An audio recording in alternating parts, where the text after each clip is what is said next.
Good afternoon. Thank you for joining us today. Today's webinar is titled Tips for Engaging Beginners with Solos, Festival Solos Performance Plans.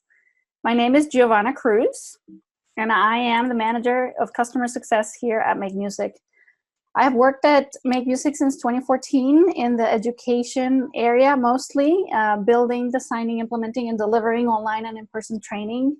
And now recently as a customer success manager, I provide voice of customer feedback to the company by listening to all of you, advise product development, and oversee the efforts to ensure our customers find value in our products.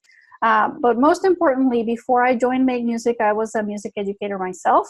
I taught in high school, and then before that, a little bit of college and private lessons. Our team, here's what we do. We keep customers happy through education and outreach efforts. We share feedback and provide communication from customers to Make Music and vice versa. Design, build, and deliver training to educators both online and in person. And then we present clinics at music educator conventions, and we create videos, webinars, and all of these things.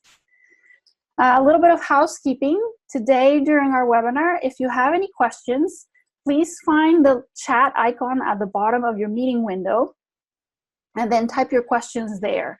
Go ahead and just say that you have found it. Just go ahead and type something in there so that I can see that you know how to ask your questions. You can either send a message to everyone or just to me, and then I'll answer your questions either as they come up or at the end. So, okay, Mario has it. Great, wonderful.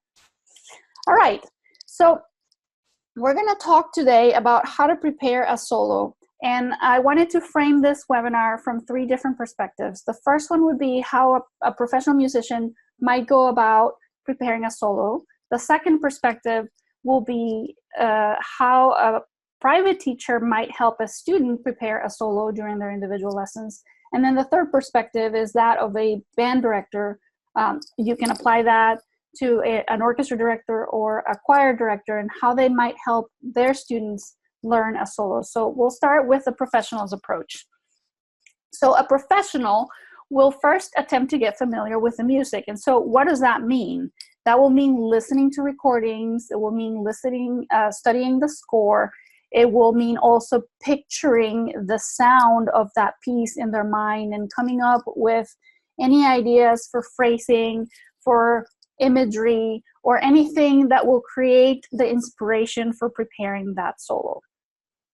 After a professional musician has done that, they probably will read through the music just to figure out what's easy to play, what will need a little bit more work, how the phrases will be shaped, how the dynamics will apply, how to best tell a story.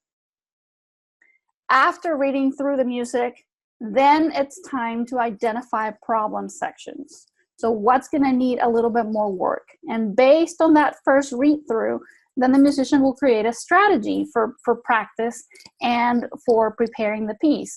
And that might include going through a warm-up that includes scales and arpeggios and other exercises in the key that the piece is in, for example. It might involve whipping up some etudes that the musician has worked on before to refine some technical skills. It might involve some rhythm work, some shifting if it's a string piece, for example, or some range and a flexibility work if it's a wind musician, as well as, warm-ups and diction and range for a vocal musician. It'll involve work and dynamics, articulations. And then, of course, there's going to be a whole lot of repetition work to make sure that the skills are there and that things will go as planned when it's time to perform. And then, obviously, there's going to be speed work, especially if we're talking about a solo that is very technical and very fast. We all know that it's best to start slow and then gradually build on the speed to get to the final performance tempo. So after all of that is done, then the musician will begin to practice the music. And to practice the music, it's very important to set goals for every practice session. A professional musician may have to split their time between orchestra rehearsals, chamber music rehearsals, some private lesson teaching or some university teaching, parenting, and so many other activities. So time to practice is usually limited. It's not the same as when we were all going to school and perhaps had, you know, a large number of dedicated hours for practice. So setting those goals is very important. What am I going to work on today? Am I going to try to refine my dynamics? Am I going to work on the phrasing? Is today a technical work day where I really want to woodshed on this particular passage? Then what's the best way to schedule the practice time? Do I have an uninterrupted hour to work on it, or is it little chunks of 10-15 minutes here and there? How many times a week? So they'll have to figure out when the best time to schedule that practice is. And as a professional musician, because of all those other things that pull their attention in many directions, they're going to try to be as efficient as possible whenever they do get the time to practice. And then obviously, to improve, each practice session needs to be evaluated after it ends to figure out if we did indeed reach the goal. After a musician practices for a number of hours, days, months to prepare a solo, then it's important to also practice performing, right? And so then there'll be, you know, mock auditions, or they'll perform for their peers, or they'll have a smaller audience, and then ultimately they'll perform in front of their large audience. So that's kind of the overarching way in which a professional musician may go about practicing and putting together a solo. A private teacher's approach may not be all that different. The main difference will be that all of those steps happen under the guidance of the private teacher. So the students will go sort of through a similar process, and then the private teacher will be guiding them through, helping them figure out all these things that the professional musician already knows how to do. Okay, so today I'm going to talk about the approach of a particular teacher. His name is Patrick Creel, and I have the fortune of calling him my husband. He has been the horn instructor at Southwestern University here in Georgetown, Texas since 2012. He's also a private lesson teacher in the Austin area, and he's done that for 12 years. Teaches private horn lessons to about 40 students, both in middle school and high school, every week. And his students are very successful. They frequently make it into the TMEA's region and all-state bands. Dr. Creel loves working with students on their solos every year. So that's kind of what we're going to talk about today. And many of those students go on to obtain the highest ratings of the regional and state rounds with the UIL Solo and Ensemble. So for those of you who are not in Texas, that's where I am. The UIL is the University Interscholastic League, and they rule the solo and ensemble contests. His students have also been admitted to Peabody Conservatory, Cincinnati Conservatory, the Cleveland Institute of Music, the University of Texas in Austin, and Northwestern University, and some others. So I'm very proud of him.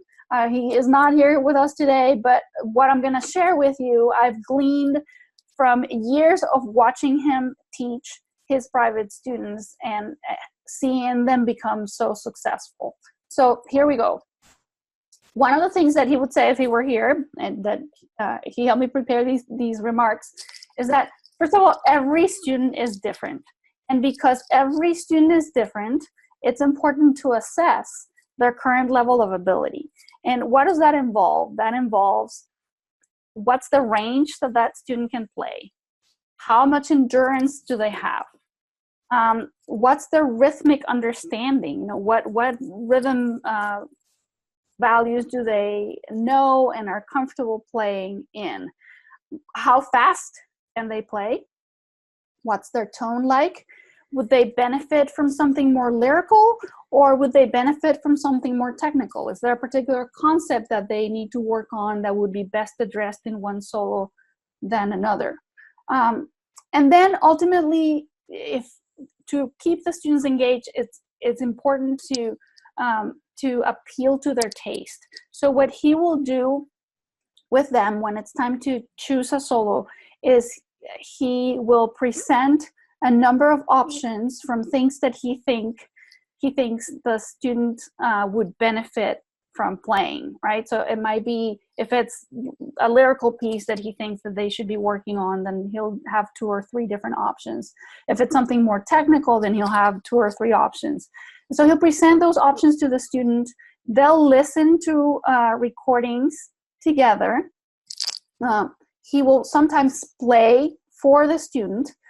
Patrick is also a pianist, so he will at times have recorded himself playing the piano accompaniment of those pieces, and then he'll play the piano accompaniment, the pre-recorded piano accompaniment, and then play the horn himself along with that, so the student has the full picture of what it's supposed to sound like. So in a couple words, just listening to recordings so the student understands what the whole solo is like when it's put together with the accompaniment, and they get a sense of the big picture.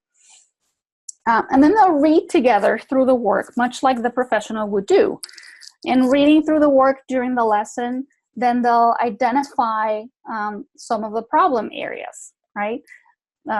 Reading through a rhythm will become, it'll become apparent that a particular rhythm is difficult, or that a particular section needs triple tonguing, for example, or that the student is having a difficulty hearing a certain interval, so then they'll do range and pitch matching exercises and that kind of thing. And that will help the teacher decide, is there supplemental material that this student should be working on? Is there an etude that I need to use to help this student work on triplets, for example, because there's a lot of triplets in the music here. We're working on a particular key, and that key is new to the student. So let's assign not just the scale and the arpeggio and the warm-up exercise in that key, but perhaps some particular etude that addresses certain intervals that are difficult in the piece, and so on and so forth.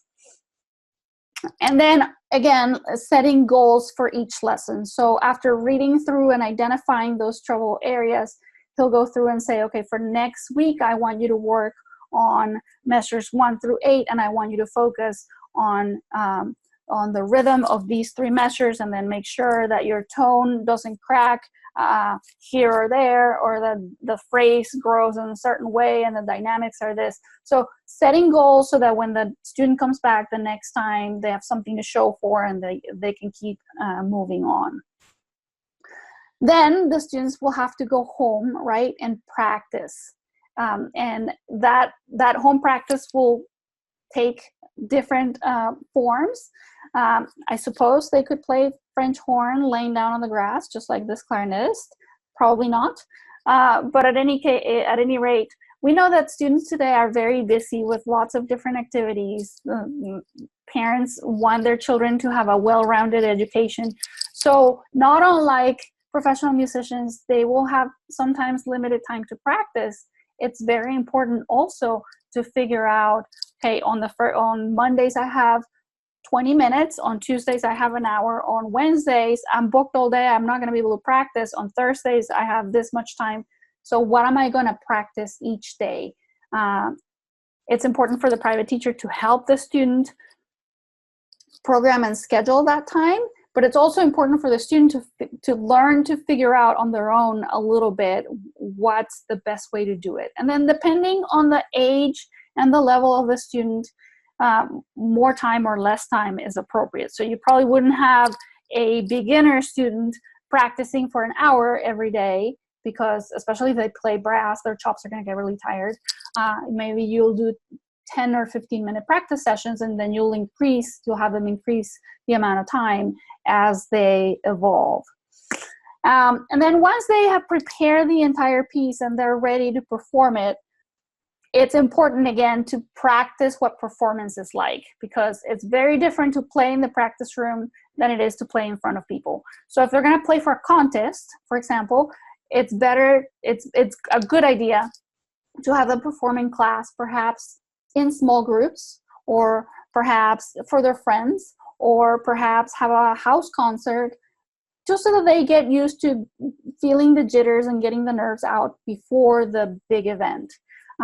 So it's a good motivation because it's a great goal to have, to prepare a solo and have to perform it in front of family and friends, and then perform it for the main event if that's what the end goal is for you. In the case of Patrick's students, they very often have to play for the UIL solo and ensemble, whether it's at the regional level or at the state level. And for the beginners, all of the band programs down here where he teaches have their own solo and ensemble. So this is not just for high school students, obviously, because the webinar is engaging your beginners, but also you can do this with your very beginning students.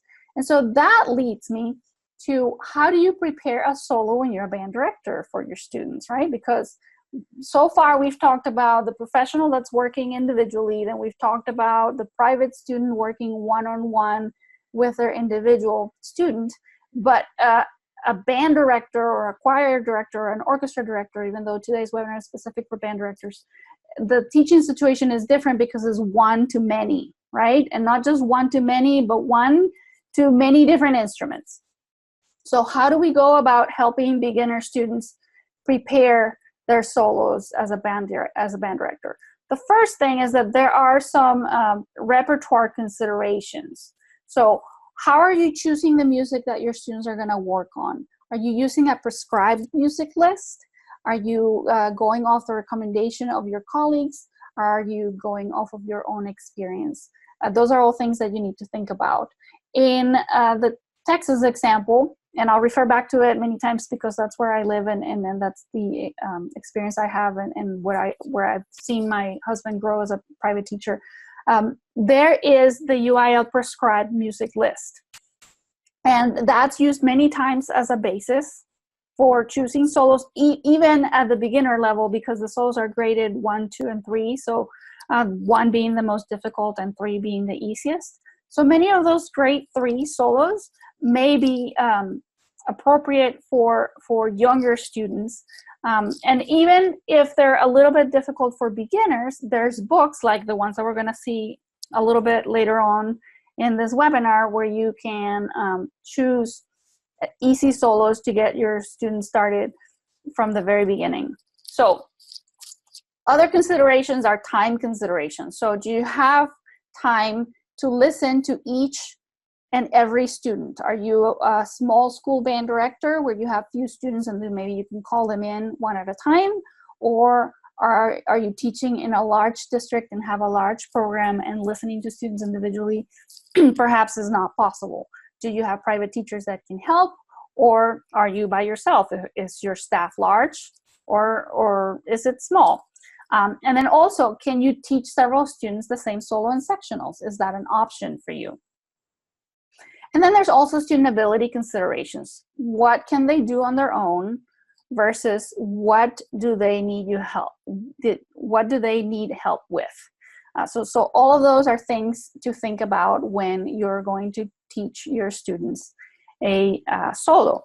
So to that end, there are books out there such as the Standard of Excellence Festival Solos that are wonderful for beginners, because they will have, like in this case, the first book has 15 easy solos for young musicians, where all of the different instruments in the band will play exactly the same solo, right? So you could do sectionals or both small and large group instruction, where everyone is working on exactly the same piece. So it's a time saver for you, and you can address the same concepts with a large group of students. It would still be beneficial to split into smaller groups so that you can talk to technique that's specific to each one of the instruments, but still they're all working on the same thing, or you have the flutes working on one solo and the trombones working on another, and you can also consider the difficulty picking different solos from this book. So Make Music has created performance plans that go along with each one of the solos in book 1 of the Standard of Excellence Festival Solos. How do these things work, and what are they? So there's 15 solos in the book, and each solo has a performance plan. Each performance plan is composed of 24 exercises, okay?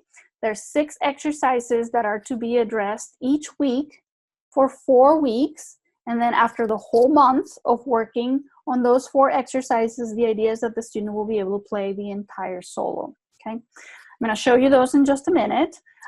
These plans can be assessed with the rubrics that Chose, the publisher, also has published. We don't have the rubrics in Smart Music, but you can access them by going to the Chose website and buying them. And this little extract or excerpt down here is actually from their website, and it reads, "The Festival Solos Complete Assessment Manual by Wendy Barden and Bruce Pearson is a companion to Festival Solos Book 1, 2, and 3 and includes rubrics to support the learning process and assess progress. The rubrics and other included resources connect to the National Core Art Standards and help students thoroughly prepare and show their best work." So the rubrics look like this. Okay, this is just an example of one of them. They're going to address different technical aspects of the performance as well as musical expression. And you can use one copy of each rubric for each one of the solos per student. And then in addition to the Smart Music score that you would get here, and you would enter it in here, you can add comments and help the students prepare this way. So at this point, I'm going to show you what those performance plans look like. And okay, here's an example. So this is Smart Music, and this is our homepage. And I'm going to look for festival solos. So I can either type it up here, festival solos, or go down here to the solo tile of in the library and find it. I already have it opened in another tab, and that looks like this. Okay, so this is my search, and I have looked for that book, and I'm looking specifically for this solo called Melody Opus 44, which is the first solo in the book. When I want to open it, I click here on open, and then I select the instrument, and I select the book, sorry, the solo, which would be, sorry, this is the performance plan, my bad. I'm looking for the solo book. So here it is. Here is the solo book, same idea. And I would say flute, melody, opus 44, number 6, and then I'd click open, and that looks like this. So here's the solo. There's music on screen. I have all of my play and record controls at the top. And I have a little link in here that says click here to access the performance plan for melody. So let me just play back the solo so you can hear what it sounds like. Probably many of you are already familiar with it, but for those of you who are not, here is what this sounds like.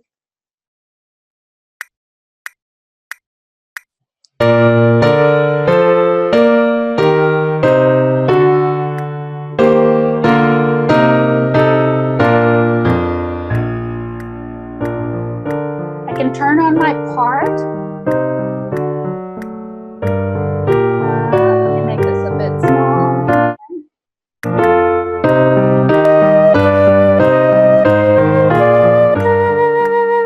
I can turn the volume of the accompaniment down a little bit. Turn the metronome off. Turn subdivisions on. Turn my part off. The student can stop highlighting the measure. I can also change how that cursor moves through. I can have it follow the note or just flow through the measure or completely turn the cursor off. So it's a nice guide for practice. The student will have the ability to check their fingering and hear each one of the notes. And then if they press the red button, they'll be able to record themselves, listen to their own recording, and then get immediate feedback in the form of red, green, and yellow notes, where green will be the pitches that are played correctly and on time, red will be incorrect pitches, and yellow will be the correct pitch played early or late. So the idea with these performance plans is that by clicking on this link, we will be able to see a series of exercises that have been created that will help the students learn the solo over the course of 4 weeks. So the first one would look like this. Here is a rhythm lesson that addresses the first 8 measures or so, or first 12 measures. And the student can both clap through and or play through the bottom down here. So I'm just going to do the rhythm exercise. There's instructions on the page. It'll say clap the rhythm on the top line first, then play the bottom line with your instrument. Count the rest carefully so that you can clap and play at the right time. Don't come in too early or too late. To clap an exercise, choose the top staff rather than the bottom, because later on we'll choose the bottom. Select the assessment tab, which is up here. So I'll click on assessment and then select percussion clap right here. And that means that Smart Music will let me clap and assess my rhythm. So I'll give it a try. My microphone is also being used for this webinar, so there might be a little bit of interference there, but it'll give you an idea of what that assessment is like. So here we go. I'm going to hit the record button.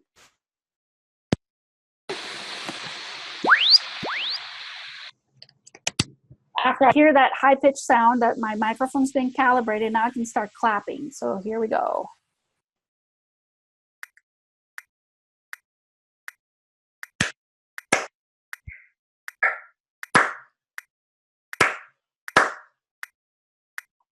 Three, 4, 2, 2, 3, 4, 1, 2, 3, 4.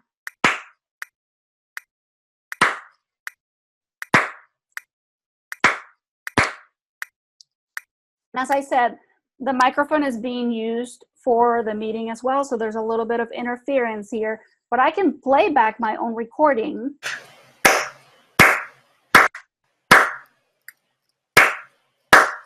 And assess if I did it correctly or not, and practice this as I go. The next thing would be to select the bottom part. Now I want to be assessed in terms of pitch, so my instructions will say to record a play exercise, choose the bottom staff, then select assessment, and deselect the percussion clap mode. I'm going to do that. Deselect this. I don't play the flute, but if I did, then I could record myself playing this part down here. Okay, so that's the first exercise. The second exercise of the first week would be just simply playing through this scale, getting familiar with the B flat major scale. So here in terms of tracks, I think there's just the My Part option.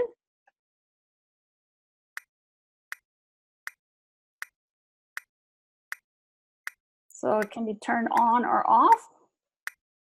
And my meeting controls are getting in the way. Here we go.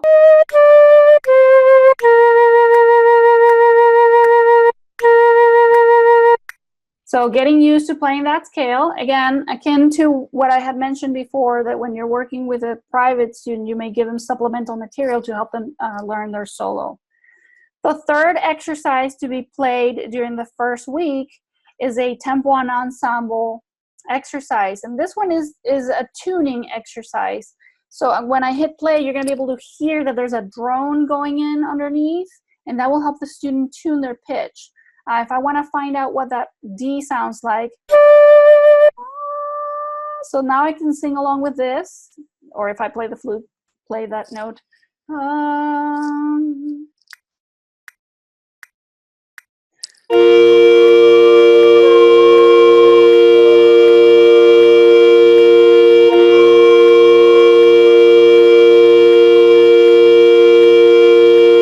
Etc. So that students learn to tune relative to accompaniment pitch using a drone, right?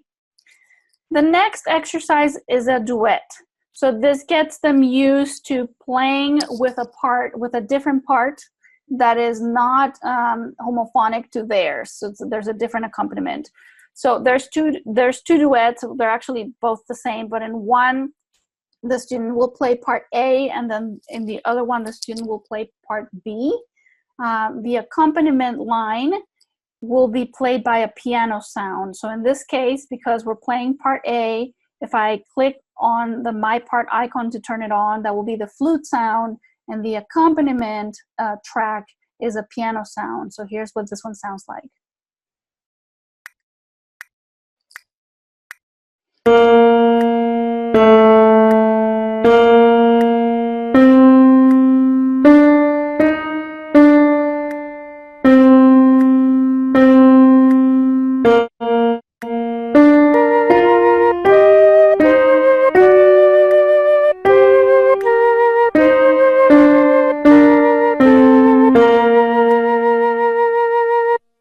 So that's what that sounds like. The part B is the same idea, but the piano sound would be on the top and the flute sound would be on the bottom. The next exercise for that week would be a articulation exercise. So here's learning how to slur the different notes. And that one, again, let me just modify here and turn my part on so it can be heard.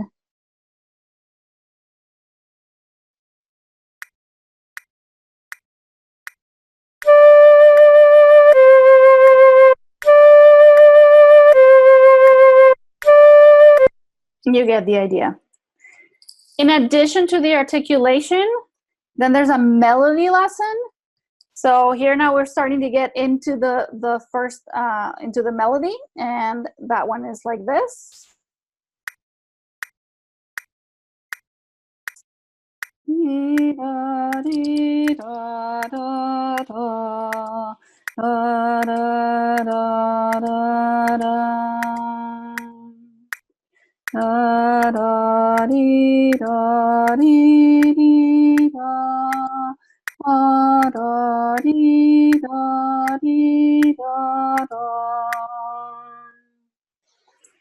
And it tells us after we've completed this lesson, we can click here and try playing the first 12 measures of the melody. So there'll be a circular reference to the solo. So I've just clicked on it and it'll open the solo again. So here are 4, 5, 6, 7, 8, 9, 10, 11, 12. Here are the first 12 measures of the solo. The student should be ready and able to play all of that.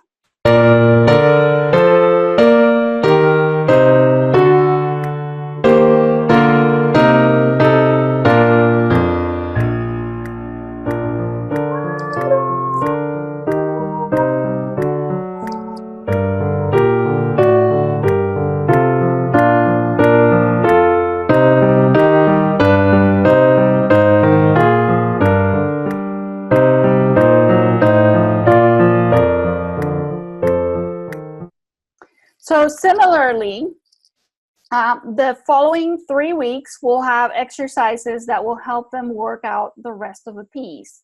There will be a rhythm exercise, a scale exercise, a tone and tuning exercise, an articulation exercise, ensemble, dynamics, and phrasing exercise for every week. That's why there's 24. After doing all of that, I'm going to show you now. Let's see. This is what the last exercise of week 4 looks like. And then it says, once you've completed this lesson, click here and try playing all of the melody. Okay.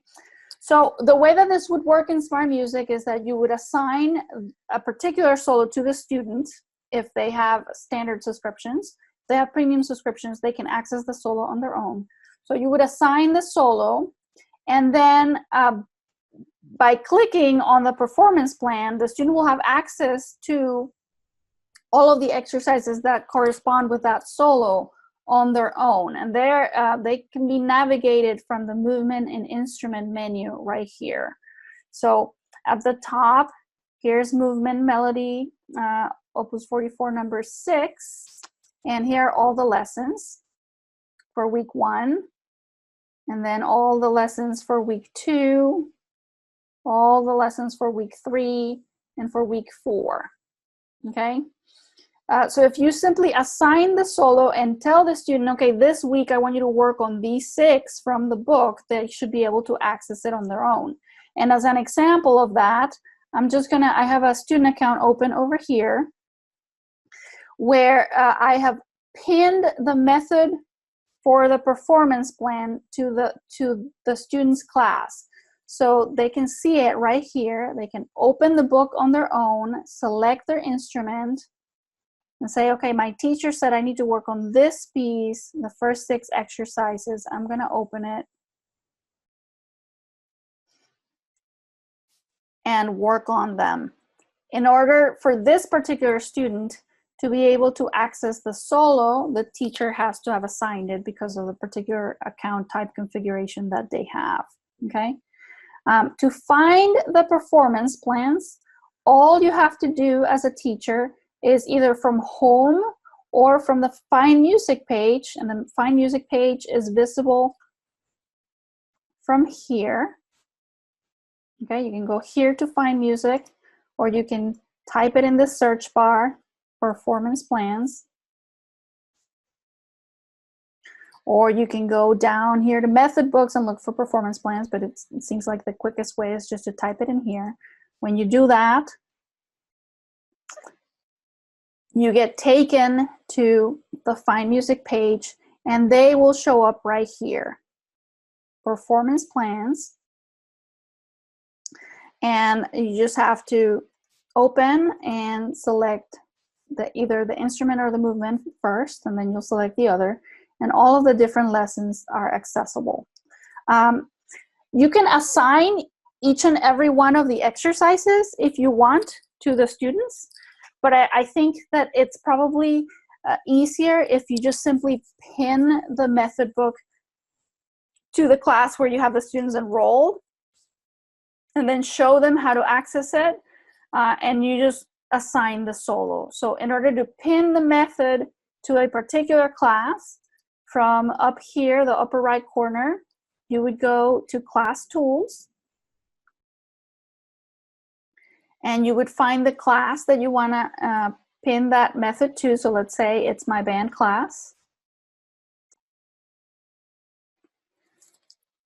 And then you would go to Method Book, and I already have it pinned, but let's say that I didn't have any method book pinned, and I want to do it from scratch, and I don't have anything pinned. So I'd go Method Book and then click on this blue icon, search for it, say oops, that's not what I wanted to do, okay? Click here, and then say Performance Plans. Here we go. Save it. And that is what makes it visible on the student side, like I showed you down here. I think that's probably the easiest way to give the student access to the plans without having to assign each and every single one of them. So I showed you the rubrics before. We can go back to them for a second. They look like this. So again, these are, you'd have to buy these from the Neil Joe's website, and they come in a book. Some of the things that this rubric looks like are rhythm, for example. Is it accurate? Does it have an occasional error, or does it have many consistent errors? Are the entrances after long rest accurate, or do they have errors? Notes, key signatures observed. Notes are accurate, or notes have an occasional error, or key signature has one or more errors, and notes have many or consistent errors, and so on and so forth. So by giving the student a performance plan, doing some instruction in the classroom with them, and then giving them the rubric and guiding them through, we hope that you're able to help your beginners prepare a solo in as little as 4 weeks and keep them motivated in your class. Then I just want to thank you for joining us today. Know that this session is being recorded, and you will get a thank you email in a day or two with a copy of the recording so that you can revisit it at your convenience if you need to. Thank you for joining us today. Appreciate your being here, and have a great rest of your week. Bye.